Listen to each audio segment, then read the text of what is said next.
meditar respecto de la persona a quien usa Dios. Porque es mucho más provechoso en ese sentido. Está bien entender de Dios y es muy bueno.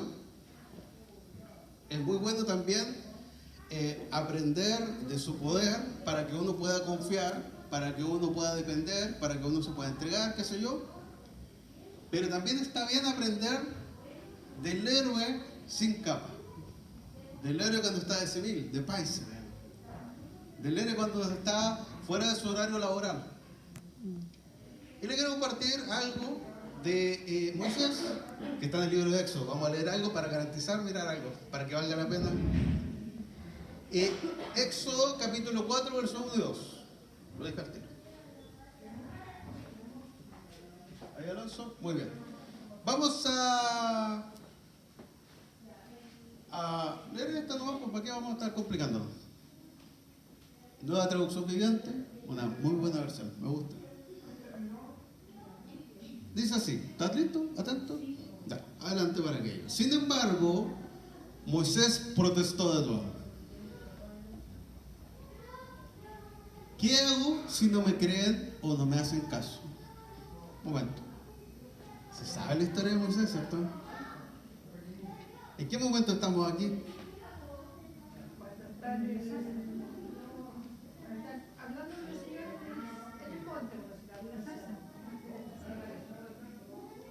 Claro, está cuando Dios lo está llamando a liberar a Israel, ¿cierto? ¿Y qué pasó antes de eso? Nació, lo querían matar, ¿cierto? La mamá lo metió al agüita, digamos. Canastita. Fue rescatado por la hija del faraón. ¿Saben esa parte, cierto? Por si acaso, si no saben. Por la hija del faraón.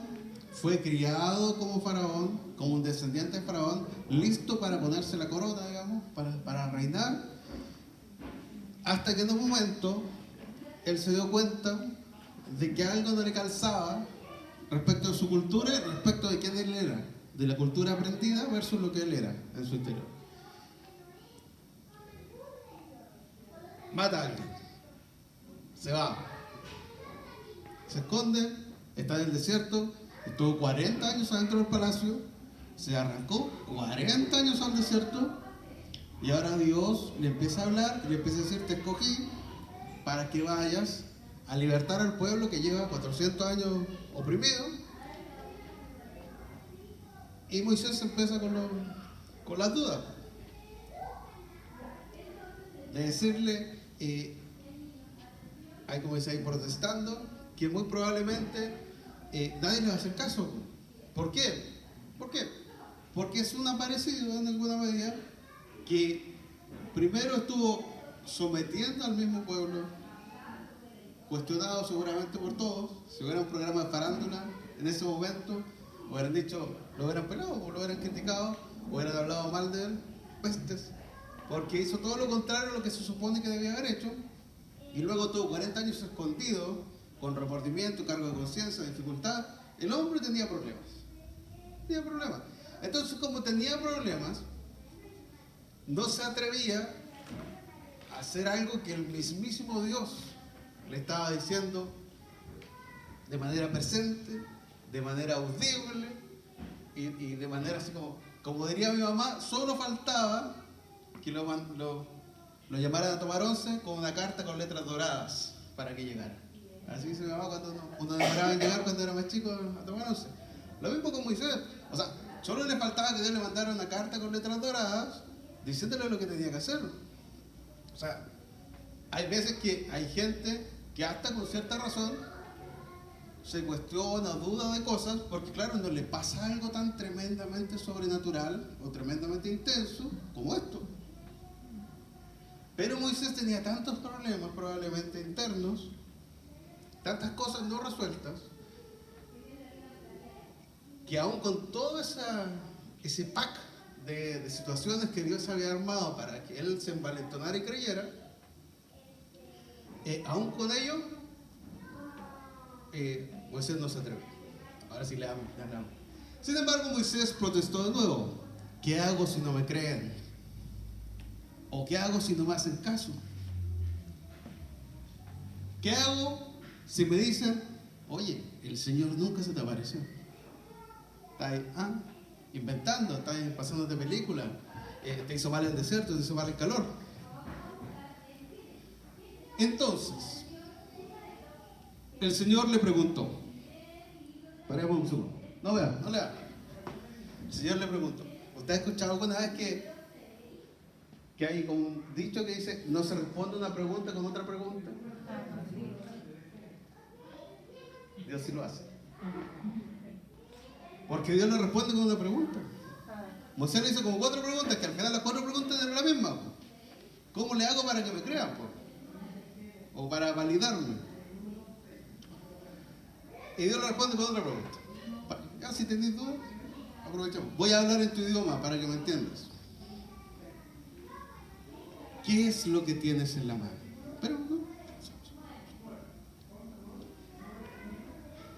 ¿Qué es lo que tienes en la mano?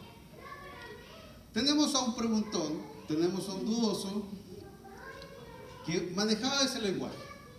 Un lenguaje caído, un lenguaje lejos de la cultura del reino de Dios, porque aunque era hijo de hebreo, no fue criado como hebreo, como le mencioné recién, que tenía dentro de sí una mezcla. Inevitablemente había una mezcla dentro de él. Sin duda, no podía ser de otra forma. Es como un libro que estamos leyendo con el Mati, y parece que vamos bien, ¿no? No sé, vamos bien con el Mati, que habla de que una persona tiene dos, no le voy a contar de qué se trata el libro, pero tiene 2 fuentes de donde proviene sabiduría y conocimiento. Y esa persona se debate entre las dos porque son antagónicas, son contrarias. Lo mismo acá. Moisés tiene 2 fuentes. Una, su casa hebrea, de los separados, como le dije el otro día, ¿se acuerdan? No sé, no importa. Bueno, sí importa en realidad, acuérdense. Acuérdense lo que compartimos. Su cultura hebrea versus su cultura egipcia. Y que para peor, la cultura egipcia fue en la que estuvo inmiscuido durante los años donde uno más aprende, es donde uno es más permeable. Entonces el hombre, con justa razón, tenía una mezcolanza dentro, y más encima tenía temas como el que le mencioné, de haber matado a alguien, pero también falta de identidad, falta de paternidad, nunca lo tuvo papá, falta de dirección, falta de conocimiento, falta de profundidad, falta de conocer a Dios. Y tenía tantas faltas que Dios tuvo que presentársele con bombos, platillos y mariachis para que él le pusiera atención por un lado, pero por otro, y sobre todo, para que él lo validara y le creyera. Entonces, Moisés manejaba solo dudas, o en gran parte de su vida manejaba dudas, porque no tenía nada resuelto.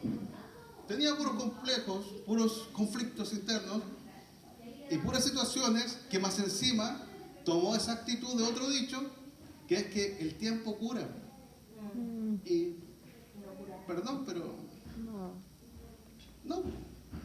no pasa así, no es así. Quizás en las novelas, pero en la vida real no es así. Entonces le preguntaba, ¿qué hago si no me escuchan? ¿Qué hago si no me creen? ¿Qué hago si dicen que estoy inventando? ¿Qué hago si me cuestionan? ¿Qué hago con esta inseguridad de no saber quién soy? En el fondo está diciendo eso. ¿Qué hago con esta inseguridad que tengo? No poder expresar ni guiar a nadie, porque ni siquiera sé yo quién soy. Ni siquiera sé yo para dónde voy. Eso le está diciendo Moisés. Ni siquiera puedo entender yo esta situación. Terrible, el momento clave, pero terrible. Adulto el hombre, cuando se supone que uno ya tiene medio resuelto algo, o por lo menos sabe, tiene ciertas nociones de para dónde va. Pero este Moisés como que se había dejado que pasaran los días uno tras otro, y él simplemente se había ido acostumbrando a la actual situación que tenía. Estaba en Egipto, vivía como egipcio. Estaba en el desierto, vivía como, digámoslo así, como campesino, por decirlo de alguna forma, criando animales, viviendo acá y allá. Se iba adaptando a la situación, pero no iba madurando dentro de sí, sino que simplemente estaba sobreviviendo. Y lamentablemente, como estamos hablando más de nosotros que de Moisés, hay muchas veces que nosotros nos acostumbramos a vivir sobreviviendo,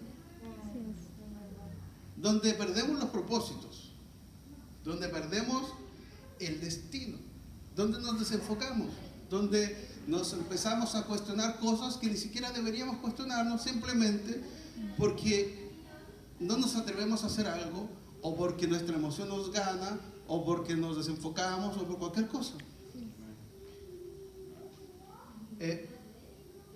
Y cuando tú estás así, ni aunque Dios mismo te hable, a veces ni siquiera eso te puede remecer ni cambiar. Y eso es terrible. Pero le pasó a Moisés y a nosotros también muchas veces. Que, oye, no me di cuenta cómo se me pasó este mes, no me di cuenta cómo pasó este año, no me di cuenta y estamos en octubre. Se viene la Navidad. ¿Sí? Y después marzo. Activo. Pasamos como de trimestre en trimestre. Y después septiembre. Sí, pues. Y después 18.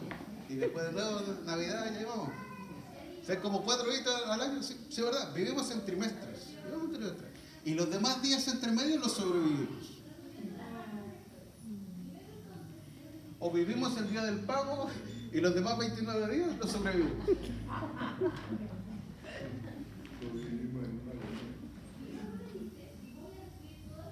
Y si tú estás así habitualmente, tienes un problema. Perdón que lo diga así tan directo, pero tienes un problema. Y ese problema es que no tienes un enfoque de vida. Ese es el problema. Si los días se pasan de largo, es porque no tienes un destino a donde ir. Simplemente estás sobreviviendo como Moisés. Ovejita para acá, ovejita para allá.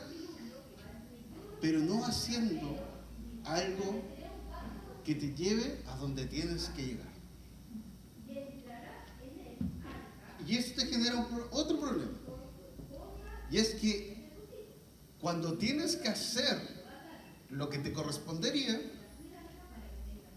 no estás ni emocional ni en cuanto a tu madurez preparado para hacerlo.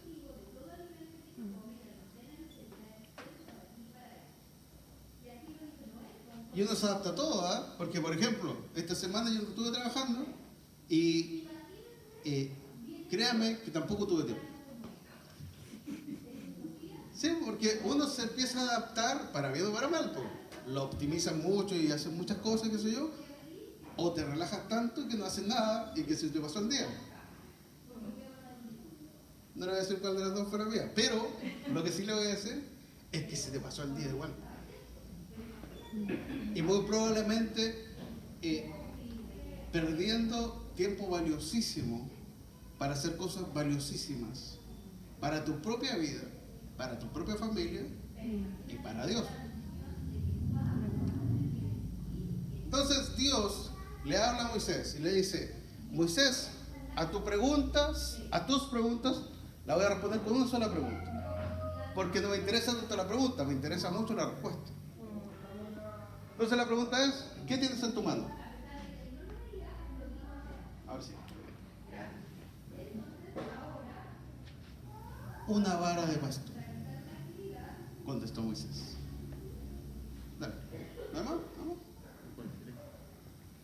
Dale, una vara de pastor. Y Dios le empieza a describir algo que él tiene que hacer para utilizar esa vara y para ser validado en definitiva, primero con él mismo, de decir: verdaderamente Dios me habló y verdaderamente Dios se manifestó aquí, y por lo tanto me envalentona para yo hacer lo que me dijo. Pero también esa misma vara que va a provocar que el resto de la gente le crea de que de verdad hubo una manifestación de Dios y que de verdad pasó algo, para que lo siguieran. Porque no perdamos de vista que Moisés, durante todos esos años, muy probablemente nunca manifestó nada de Dios. No está escrito, pero muy probablemente, porque si estaba tan alejado, tan dudoso, y también tan pensando que los demás no iban a creerle, es porque tampoco mostraba mucho fruto de que él viviera una vida con Dios. Si no hubieran dudado. Entonces Dios le dice, ¿qué tienes en tu mano? Él le dice, tengo una vara de pastor. Un palito, creo que una vara de pastor, un palito, no tan corto ni tan largo, pero útil para muchas cosas. Apoyarse, picanear a la oveja, qué sé yo, proteger, etcétera, etcétera. Pero ese palito, ¿qué representa? Y quizás esta es la parte más importante de este primer bloque. Desde las primeras 3 horas de predicación. ¿Qué representa? ¿Qué representa una vara? Representa autoridad, claro, pero a la vez no es una vara dorada, no es una vara con incrustaciones de platino ni nada por el estilo, ni piedras preciosas. Es un palo que tomó de algún lado y que está tratando de con eso sobrevivir y con eso seguir adelante, pese a que seguramente dentro de él, por lo menos en algún momento de estos 40 años, pudo haber pasado por su cabeza, oye, yo cuando era más joven, mi vara no era de maderita, no era un palito de guaye, no sé de qué, no era un palito, mi vara realmente era una vara, realmente era algo poderoso. Entonces, ¿qué representa en definitiva esta vara para hacerla medianamente corta? Representa autoridad, pero también representa el despojo de una vida y otra. Y un momento en que Dios lo recoge para que él pueda hacer algo con una vara, y Dios no lo tomó cuando él tenía la otra vara, la vara del poderosa. Porque cuando uno tiene esa vara poderosa, muchas veces cae en el problema de creerse autosuficiente, de ponerse orgullosito, de ponerse así vanidoso, y mira, aquí te las traigo, aquí estoy, miren, llegó el mero mero, como dicen los mexicanos, y aquí estoy, aquí llegué, díganme algo. Sin embargo, cuando tú estás con la otra vara, que es una vara improvisada, de dudosa procedencia, probablemente hasta con algunos restos de cosas animales, qué sé yo, sí, un campo, sucia, un poco de onda, un poco todo, tú no estás en una posición de plenitud y de orgullo, sino que estás en una posición de humildad, donde fuiste despojado de absolutamente todo. Y se me viene a la cabeza justamente lo mismo que pasó con José, que José, la Biblia no habla tanto si era tan rico o no, su familia, pero sí era. Porque había recursos antes, durante y después, porque acuérdense que incluso cuando había necesidad de comida, ellos fueron a comprar, todavía les quedaba plata. Tenían dinero, tenían plata, era una familia buena, una familia pudiente. Pero José también fue despojado de todo, a tal punto que fue prisionero, se fue preso, y más encima con calumnias, con algo que ni siquiera hizo. Pero de tener todo, de ser el favorito, de tener la túnica espectacular, a ser un compadre encerrado, sin ningún poder relativo o aparente, y sin ninguna autoridad sobre nada, de ser hijo de su papi, tranquilo, aquí estoy, te la traigo con mi chaqueta, tráigame tal cosa, a ser el que tenía que cumplir esa función para otra persona, a ser esclavo de los madianitas. O sea, el hombre despojado. Y aquí lo mismo Moisés, lo tenía en una posición suprema de autoridad por 40 años, y ahora solo escuchando sus ovejitas y solo estando ahí. Y ahí es cuando Dios lo llama, y cuando Dios le dice, yo te voy a hacer a ti algo que ni tú mismo crees que vas a poder ser. Y es que tú vas a ser el libertador de todo mi pueblo. Fíjense, qué honor ser ese. Entonces, si usted se da cuenta, esa vara no solo representaba pobreza o humildad, sino que también significaba y representaba un tiempo. Significaba 40 años, significaba una generación completa inclusive. Significaba maduración, significaba proceso, significaba un camino recorrido.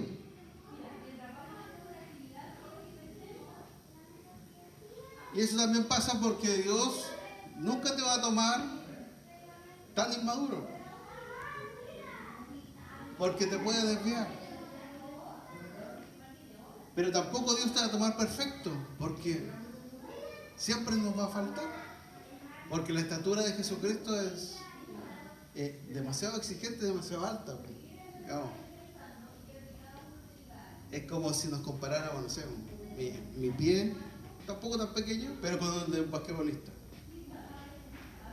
Que mide el doble, o sea, que no le voy a hacer competencia, ni sombra.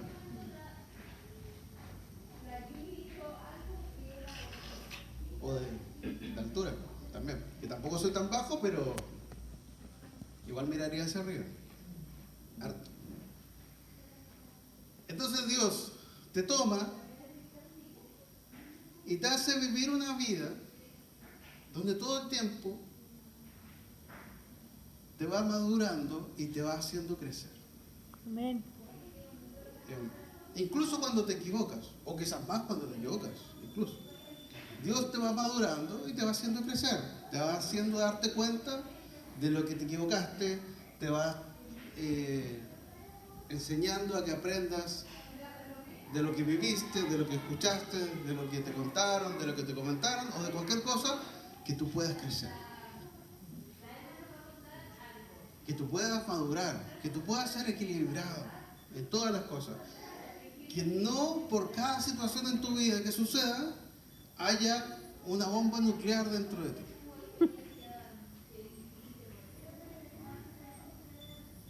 Y Dios te procesa,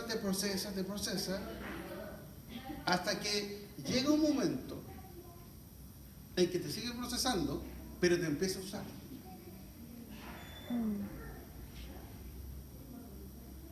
Y Dios te da la oportunidad de ser usado, pero como es una oportunidad, uno la puede aceptar o no. Uno la puede tomar o no. Pero a la vez Dios siempre te la quiere hacer tomar igual. Porque Dios sabe lo que hace, pues se debe hacer la cosa. Entonces, por ejemplo, uno como Jonás puede decir, no la quiero tomar, y de hecho voy a ser tan llevado a mi idea, que no solo no la voy a tomar, sino que voy a hacer exactamente lo contrario, absolutamente lo contrario a la instrucción de Dios, para que realmente se note que no la quiero tomar. Para dejar el punto claro. Pero Dios, como quiere que igual la tomes, y quiere enseñarte igual, aunque caballeroso y amable, igual te va poniendo cositas ¿cómo se diría? Para ir enrielándote. Y para que tal como Jonás te des cuenta de que la estás echando a perder, que estás tomando muchas decisiones equivocadas y que la clave de tu vida es entender lo antes posible que seguir la voz de Dios es lo más importante. Y esa voz es tan importante que no solo implica el resultado, sino que implica que durante el trayecto tú vayas confiado, tú vayas seguro, tú vayas tranquilo, tú vayas en equilibrio, tú vayas con gozo. Porque no tiene que ver con las circunstancias, sino que tiene que ver con el propósito que Dios tiene plantado. Y plantado digo porque es un propósito que tiene que madurar y dar fruto. Por eso plantado. Y eso somos nosotros, pues, Moiséses, que estamos ahí y que a veces creemos que no tenemos nada. A veces creemos que no sabemos nada, que no podemos nada, que parece que Dios se equivocó al elegirme. porque solo le habla de este, solo le habla a este otro, le muestra visión a este otro. Solo Dios, me da la impresión que solo Dios sana a través de él y tal, o solo Dios hace eso a través de este y este. Y yo aquí caminando con mi palito, qué sé yo, con mis ovejitas, sin darnos cuenta que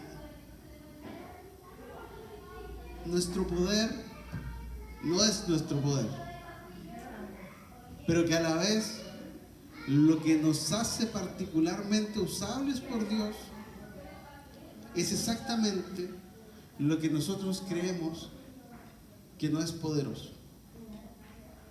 Lo que nosotros tendemos a pensar, oye, pero eso es sentido común.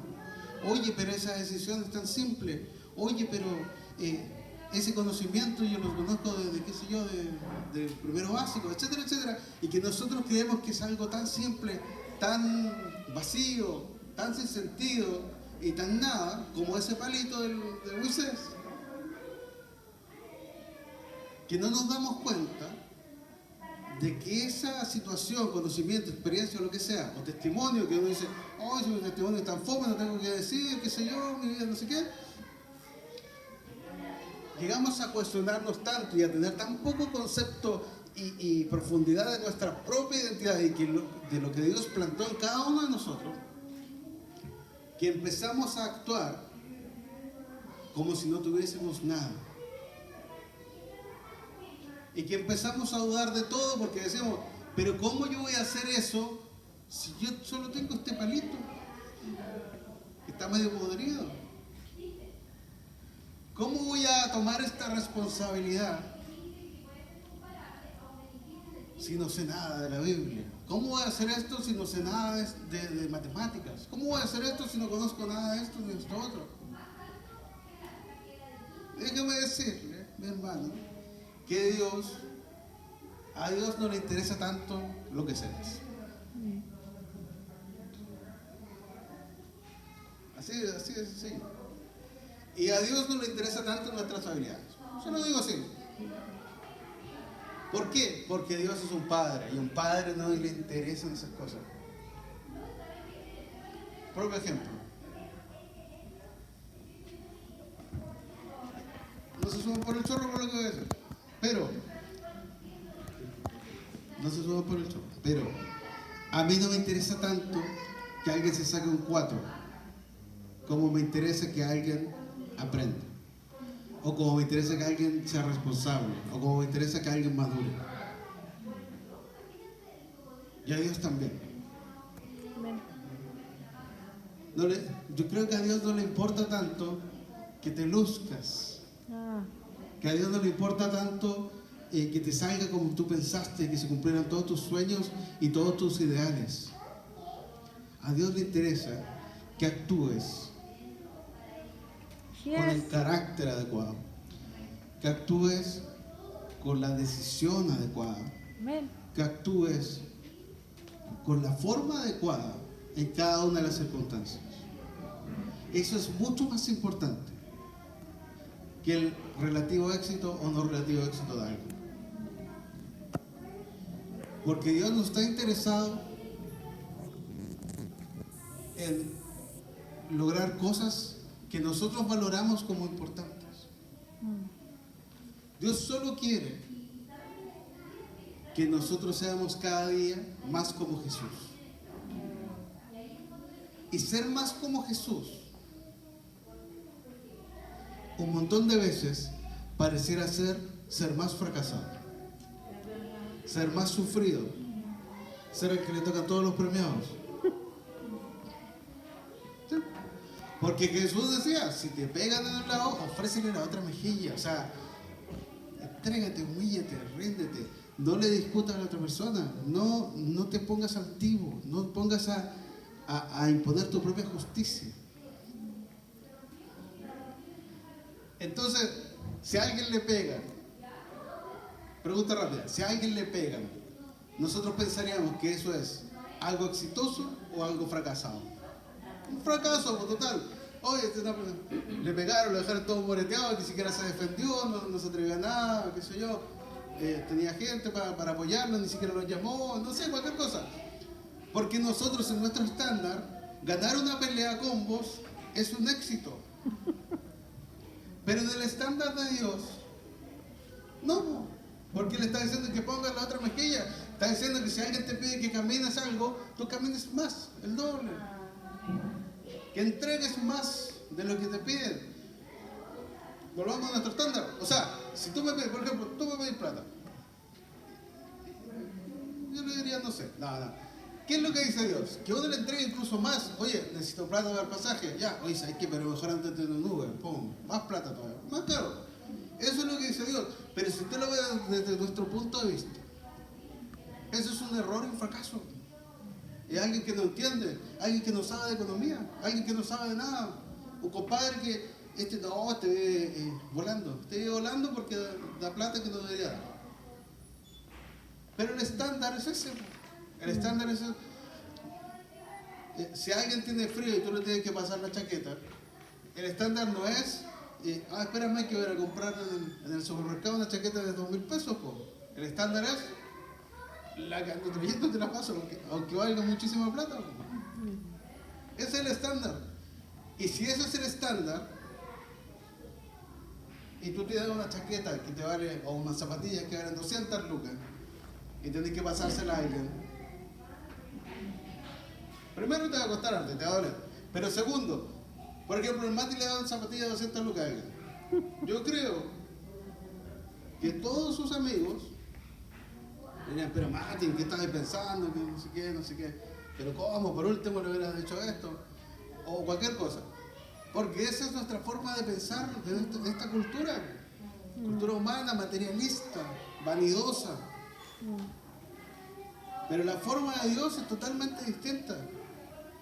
Entonces, vuelvo a lo que tienes en la mano. Hay veces en que no tienes tanto, pero que sí puedes hacer algo que es muy significativo, muy simbólico, porque no es solo el hecho de lo que haces, sino que es lo que tienes detrás, que está diciendo, yo te di mi zapatilla de 200 lucas, porque en mi cultura del reino de Dios no es importante la zapatilla, es importante la persona y su alma. Amén. Entonces mi estándar y mi forma de pensar es totalmente diferente a la de la gente, y muchas veces totalmente diferente a la nuestra misma, dentro de la misma iglesia, porque la iglesia, es muy Moisés para sus cosas, que tiene mucha mezcla y muchas cosas no tratadas, muchas cosas no sanadas. Y usted sabe lo que pasó con Moisés, fue un exitoso para nuestro estándar, porque liberó a su pueblo, qué sé yo, pero también fracasó en su misión, porque no llegó al final donde tenía que llegar, en nuestra misión, porque para Dios probablemente fue exitoso, no sé, pero para nuestra forma de pensar, aunque cumplió con lo que tenía que hacer, falló. ¿Y por qué falló? Porque se le arrancó la persona que nunca fue tratada y que nunca fue madurada. Y me decía, el pueblo era complicado también. Yo lo entiendo muy bien, porque era complicado ahí aguantar esas cosas. Pero más allá de eso, hay una posibilidad cierta de que incluso logrando hacer algo, incluso cumpliendo lo que Dios dice, y ojo con lo que estoy diciendo, igualmente en tu humanidad puedas equivocarte y puedas fallar. Pero esa humanidad, primero, no tiene que coartarnos el hacer lo que Dios quiere, y segundo, no tiene que dominarnos, porque por algo Dios nos dio el Espíritu Santo. Amén. Y el Espíritu Santo es espectacular. O sea, mire, Espíritu Santo, Jesús lo llamó el Consolador. ¿Por qué? ¿Qué va a hacer? Porque te consuela cuando tienes necesidad, porque te ayuda, porque te sustenta. Pero también el Espíritu Santo te revela a Dios. El Espíritu Santo te revela la verdad. El Espíritu Santo es una luz.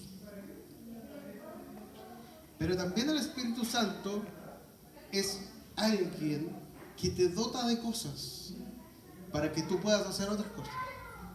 Pero también el Espíritu Santo es alguien que planta en ti una pequeña semilla que va a ir creciendo y que va a ir entregando frutos de paz, benignidad, paciencia, templanza y todos los frutos del Espíritu, todas las partes del fruto del Espíritu que son. Es un fruto que tú disfrutas. Entonces, ¿qué pasa? Que a veces nos ponemos demasiado Moisés en decir no tengo nada. Y a veces nos ponemos demasiado Moisés en empezar las cosas, que está bien, pero nunca en el proceso decirle a ese Espíritu Santo de Dios que nos vaya enseñando y madurando para poder siempre hacer las cosas en conformidad a lo que Él quiere. Porque aquí hay otro detalle, Moisés no tenía el Espíritu Santo.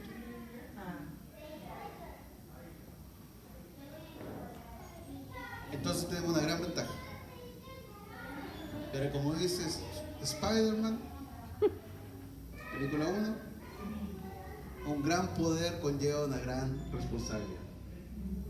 Entonces tenemos el gran poder del Espíritu Santo de Dios, pero que conlleva la gran responsabilidad de que no tenemos excusas para decir yo no sabía, yo no pude, nadie me dijo, no me di cuenta, eres tú, soy yo.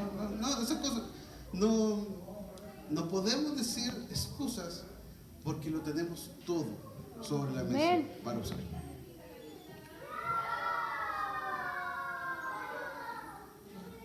Entusiasmado. Entonces tenemos una vara, tenemos un proceso, tenemos a alguien que está creciendo, desarrollándose, a alguien que está cumpliendo algo y que está iniciando su, entre comillas, ministerio de salvar a su pueblo. Bonito ministerio. Pero nada de eso serviría si es que su carácter y si es que su forma de ser no fuera acompañada de madurez.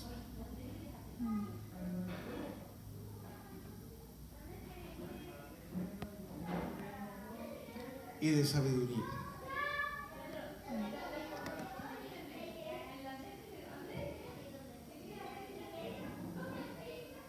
Pero de las dos cosas. Porque usted sabe que Salomón tenía mucha sabiduría, pero le faltaba un poco de carácter y madurez. Y que igual se equivocó, igual se pegó unas caídas importantes. Porque la sabiduría es muy buena, pero también necesita carácter. Las manifestaciones de Dios son muy buenas, necesarias y útiles también para que el que no cree vea que verdaderamente existe la sobrenaturalidad y efectivamente Dios se puede manifestar en cada una de las situaciones. Pero el poder de Dios sin carácter no es que no sirva, pero te puede llevar a equivocarte, te puede llevar a enorgullecerte, te puede llevar a crear una doctrina extraña y a irte por cualquier camino que no es el correcto. Entonces el problema no es que Dios se manifieste o no, el problema no es ni siquiera si Dios tiene poder o no, porque lo sabemos, no hay problema ahí. El problema y la situación clave es si la persona o el grupo de gente que recibe ese poder tiene el carácter adecuado para ejercer.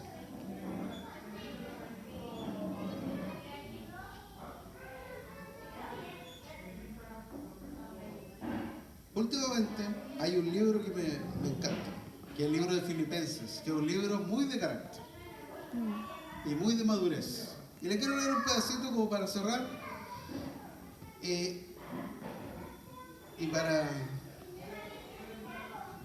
no sé, complicarnos O para darnos cuenta que nos falta, mucho para la estatura de Cristo. En Filipenses 2, miren, se lo voy a leer muy rápido. ¿Hay algún estímulo en pertenecer a Cristo? ¿Existe algún consuelo en su amor? Y ahí Pablo dice, entonces háganme verdaderamente feliz poniéndose de acuerdo de todo corazón entre ustedes. O sea, vivan en armonía. Amándose unos a los otros. Y trabajando juntos con un mismo pensamiento y el mismo propósito. Un versículo que te compromete a muchas cosas. Pero sobre todo vivir en comunión y en amor. Luego el 3 dice, no sean egoístas. Y mira no traten de impresionar a nadie.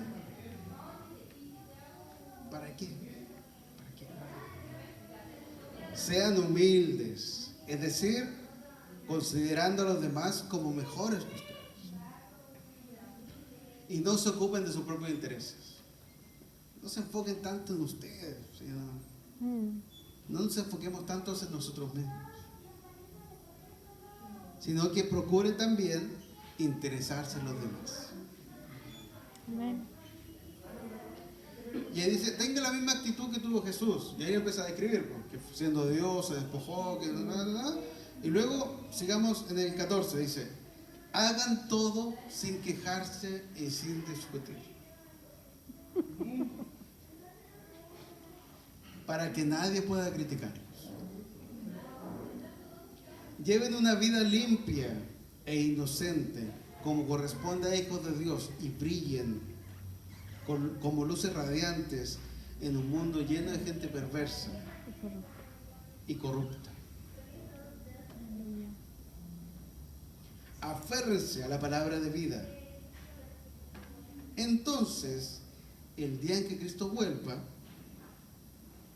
me sentiré orgulloso de no haber corrido la carrera en vano y de que mi trabajo no fue inútil.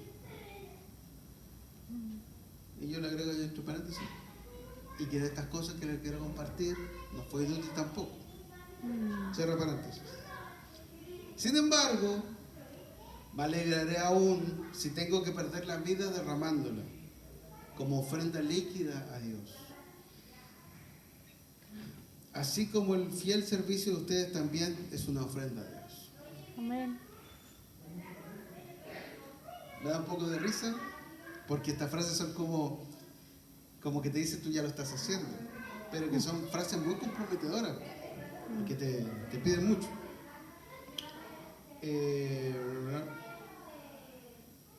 Y quiero que todos ustedes participen de esta alegría. Claro que sí, deberían alegrarse y yo me gozaré con ustedes.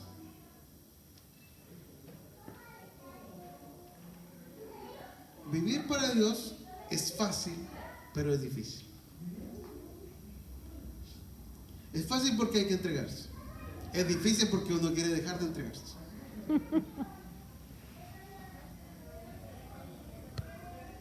Porque estas cosas de vivir en amor, de tener comunión, de amar como Cristo, de vivir como Cristo, no es que sea algo que nosotros autoprovoquemos en nosotros. No es algo producto de nuestro propio esfuerzo. No es que de ti salga Cristo, sino que es al revés. Es que nosotros nos entregamos tanto que solo se puede ver a Cristo en nosotros. Y nosotros nos humillamos tanto ante Él que incluso el que nos vea a nosotros no nos va a poder ver, porque nosotros vamos a estar en el piso. Aleluya. Y solo se va a ver Jesús. Sí, amén. Y por eso es fácil, porque no tenemos que hacer mucho, pero es muy difícil, porque tenemos que entregar todo. Y tal como se ha dicho, que dice que el pasto de la casa al lado siempre se ve más verde, lo vamos a adaptar acá. El báculo del pastor de al lado se ve más robusto, más bonito, más brilloso. Y uno siempre tiende a pensar que lo que tiene en la mano, que lo que Dios le dio, es más malo que lo que le dio al otro. tiene menos poder relativo que lo que tiene el otro, o es menos vistoso de lo que tiene el otro. Pero no interesa si es vistoso, Así es. ni interesa si se ve más poderoso. Interesa que Dios te lo dio y que eso que Él te dio es útil para que su reino avance. Amén. Y ahí está lo que dice la Biblia, lo que leí recién. La clave de todo esto es dejar de pensar en nosotros mismos Así es. y empezar a pensar en los demás. Así es. Si piensas en los demás, no te vas a fijar en el tamaño de tu báculo, Aleluya. sino que vas a pensar en cómo puedes serle útil al otro, cómo le puedes ayudar, cómo lo puedes levantar, cómo lo puedes impulsar. Y al hacer eso, y se lo va a hacer duro pero fuerte, pero firme, dejas de ahogarte en tu propia miseria, dejas de ahogarte en tus propias falencias, dejas de ahogarte en tus propios argumentos, Así es. porque ya no eres tú el importante, porque somos todos importantes, pero para uno mismo es más importante el otro que uno. Por eso la Biblia dice que es mejor dar que recibir, porque es más importante que el otro tenga algo a que uno mismo lo tenga. Exacto. Sí, así es. Entonces, si le pudiéramos poner algún título a esto o alguna frase como que sintetice todo, es: la vida de un cristiano es muy fácil, pero nosotros mismos la complicamos.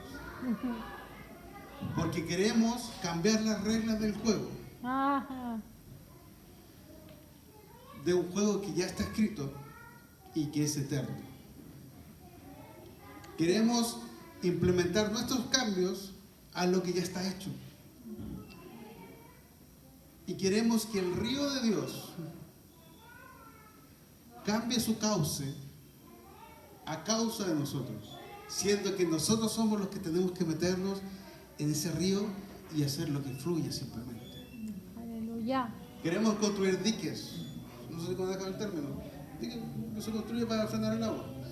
Queremos construir diques para desviarlo, queremos construir diques para disminuir su ritmo, queremos construir diques para estancar esa agua. Pero el agua estancada es el agua que se pudre. Entonces, nuestra vida como cristianos debería ser simplemente fluir con Dios. Si su río te empuja para allá, te vas para allá. Si te empuja para acá, te vas para acá. Si la corriente te empuja para un lado, ¿por qué quieres nadar contra esa corriente? Si Dios te está llevando a alguna necesidad, ¿por qué tú quieres irte a otra necesidad? Si Dios te quiere potenciar en un área, ¿por qué tú le estás diciendo a Dios: no, que esa área no me interesa, esa no es la que yo quería esta otra? ¿Por qué? Si el río de Dios te está llevando, tú tienes que fluir con el río de Dios.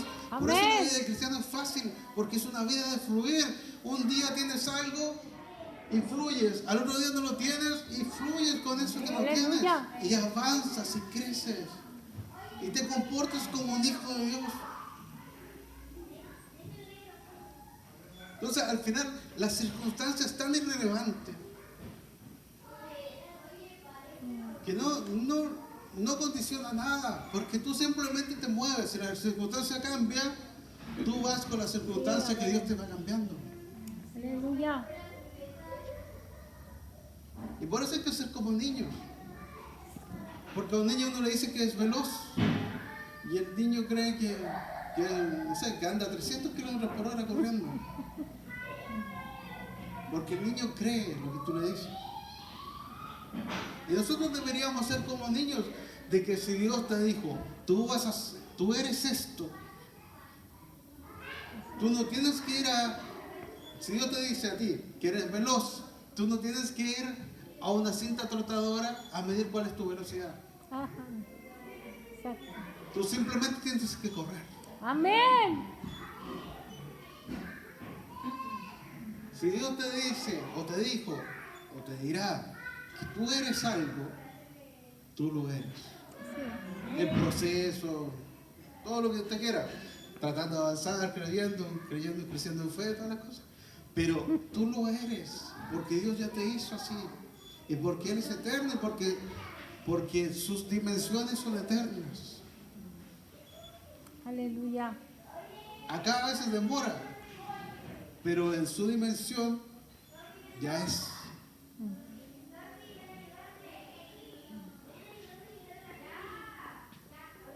Entonces dejemos de creer que el otro tiene algo mejor. Dejemos de creer que nosotros no tenemos nada útil o necesario. Y dejemos de creer que nosotros somos los que imponemos las leyes. Porque nosotros no imponemos nada. Amén. Ni siquiera en Chile podemos imponer algo. Imagínense en el reino de Dios. Ni siquiera en Chile podemos hacernos lesos con las leyes. Imagínense en el reino de Dios. O dimensione en el reino de Dios. Cómo es la cosa de seria. Y cómo es la cosa de que no podemos influir. No podemos. Simplemente tenemos que hacer lo que el reino de Dios dice que hay que hacer. Y de la forma en que el reino de Dios la dice. Y por eso es muy fácil. Pero es terriblemente difícil. Porque sí, uno se cree inteligente, uno se cree capaz, uno cree que uno lo hace mejor. Uno dice, no, pero ya, a Dios se le ocurrió esta idea, pero yo creo que igual la podríamos hacer así porque me creo mejor que Dios. Pues eso al final. Porque creo que mis decisiones son más profundas y válidas que las de Dios. Dios me dijo que lo hiciera así, o me dieron este consejo que lo hiciera así. No, pero esta otra forma es la buena, porque es la que a mí se me ocurre y en la que yo creo. ¿Verdad? Después, todos sabemos lo que pasa. Pero eso. Entonces, última frase. Si Dios te dio algo, no lo menosprecies. Porque Dios sí te lo dio. Amén. Y aunque fuese algo que se ve muy miserable, si Dios te lo dio, ya es valioso. Eso primero. Y segundo,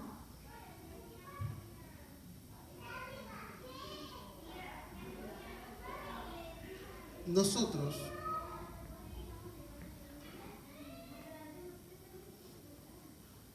tenemos que dejar de actuar como nosotros.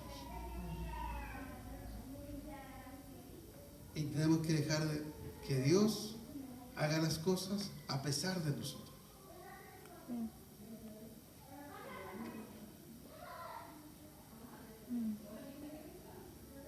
Yo creo que el momento es este, en que ya no tenemos que seguir repitiendo los mismos patrones que hemos repetido toda la vida. Amén. Que si algo pasa, triste por ejemplo, música triste, empieza, se acuesta intentando llorar, llora. No, hay que dejar de repetir lo que uno ha hecho siempre, las cosas que están mal, obvio. Entonces, hay patrones en nuestras vidas que están mal.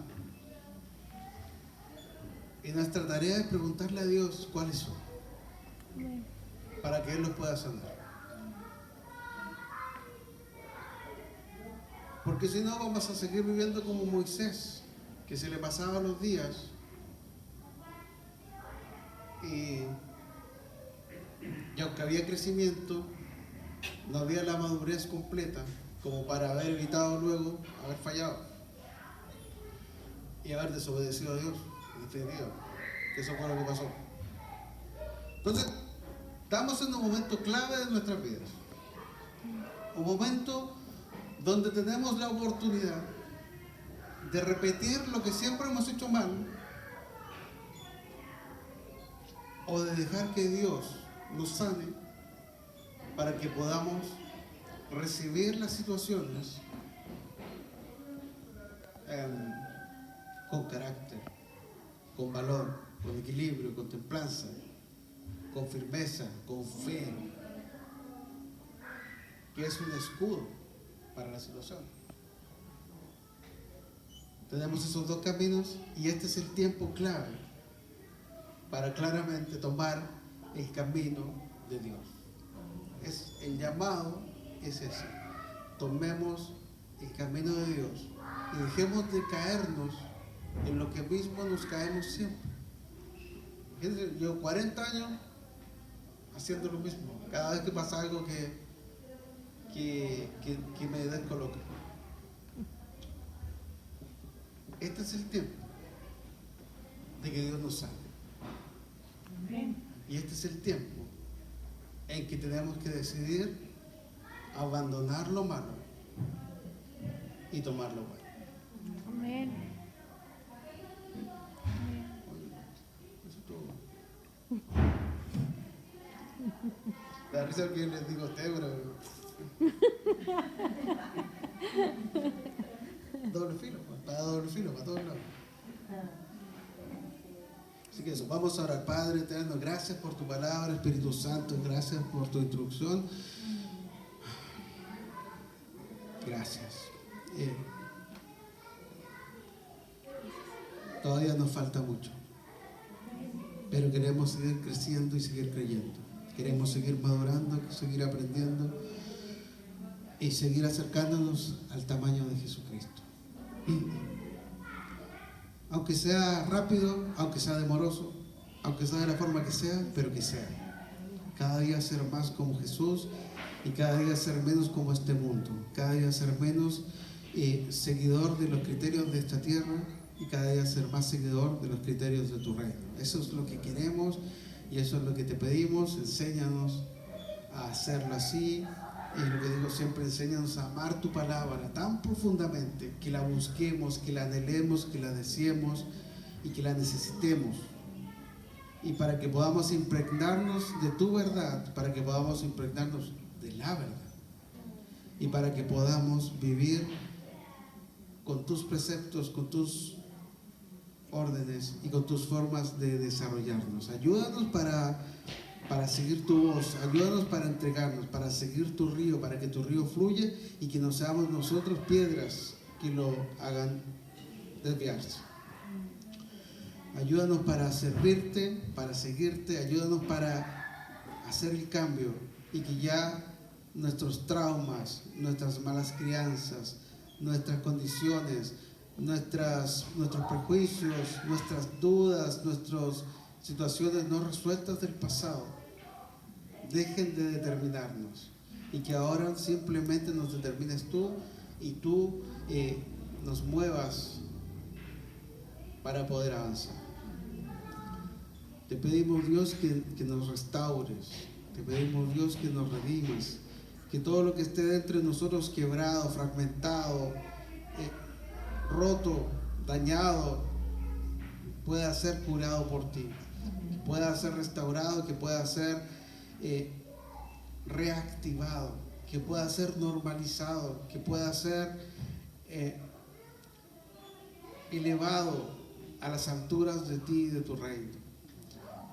Y que podamos vivir no solo tus manifestaciones, sino que también podamos por dentro vivir la manifestación más profunda, que es que tú crezcas en nosotros. Aleluya. Que es que tú te desarrolles en nosotros y es que tu reino crezca dentro de nosotros. Ya no queremos seguir viviendo como vivimos, sino que queremos vivir conforme a tu voluntad y ya no queremos ser nosotros los de las buenas ideas, sino que queremos simplemente que tú digas y nosotros dejarnos llevar por ti. Enséñanos a hacerlo y ayúdanos a hacerlo y ayúdanos a soltar y no luego volver a tomar, sino que dejarlo ahí, entregado a tus pies nuestra ansiedad y todo lo que pueda estar tratando de perturbarnos. Te lo pedimos todo en el nombre de Jesús. Amén.